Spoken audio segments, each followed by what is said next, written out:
Bonjour chers étudiants, comme promis, on va voir comment faire pour créer une grammaire DTD pour un document XML en utilisant l'outil Eclipse.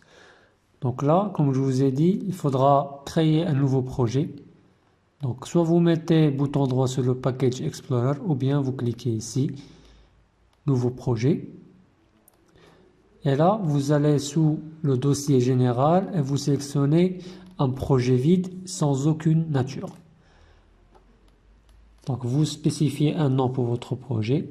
Par exemple, je vais mettre 3i XML. Et vous cliquez sur Finish. Donc là, il va vous créer un projet vide. Donc l'étape suivante, c'est de créer votre document DTD. Donc vous mettez New et vous descendez jusqu'à Other. Et là, vous tapez XML. Donc si vous trouvez ces deux documents, donc là votre Eclipse il est configuré pour supporter les grammaires XML. Si vous ne trouvez pas ces deux fichiers-là, principalement XML File Schema, ça veut dire que vous n'avez pas installé le plugin WTP d'Eclipse. Alors, nous on va créer un document DTD. Donc vous cherchez DTD et vous mettez Next. Vous l'appelez, par exemple je vais l'appeler équipe.dtd et je vais cliquer sur Finish.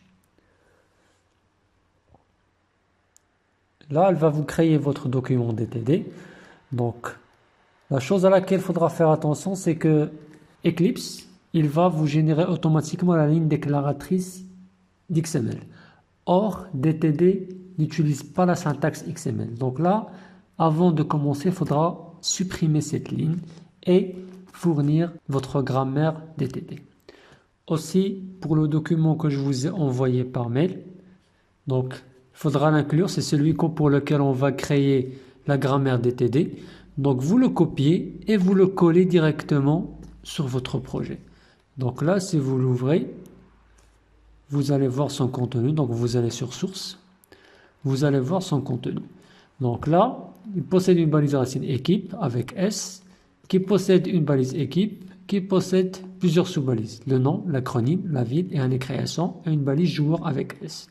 Et la balise joueur avec S contient plusieurs balises joueurs sans S, qui possèdent du texte en plus d'un attribut année signature. Donc là, une fois que vous allez écrire votre DTD, il faudra ajouter la ligne pour lier votre document XML à la grammaire DTD.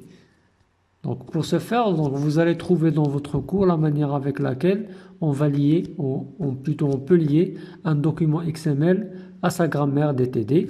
Et une fois que vous avez terminé, vous allez faire un bouton droit sur votre document XML, n'importe où, et vous cliquez sur Validate. Et là, elle va valider votre document par rapport à votre DTD. Là, par exemple, il me donne un warning, ce n'est pas une erreur, ce n'est pas méchant, mais jusqu'à maintenant, je n'ai pas fait de lien avec de DTD.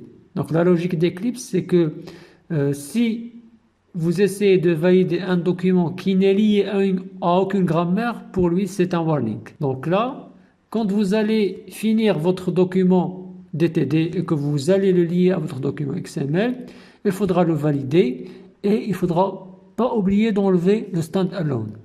Parce que comme on avait dit la séance d'avant, le standalone, ça permet de signaler si oui ou non votre document XML il utilise une grammaire. Donc soit vous l'enlevez, soit vous le mettez comme valeur no. Si vous mettez yes, il ne va pas faire le lien avec votre grammaire XML schéma.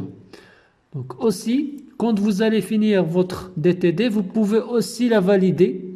Donc la validation qu'il va faire par rapport à la DTD, donc il doit vous sortir un message comme ça.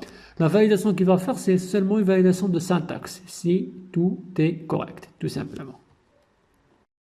Concernant l'exercice à réaliser, donc là, comme on l'a dit, il faudra créer une grammaire DTD pour le document XML schéma que je vous ai envoyé par mail.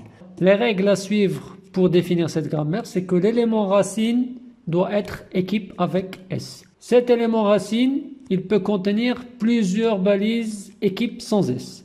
Et chaque balise équipe sans S doit contenir les éléments nom, acronyme, ville, année création et joueur avec S. Les éléments nom, acronyme, ville et année création contiennent du texte. L'élément joueur avec S peut contenir plusieurs balises joueurs sans S.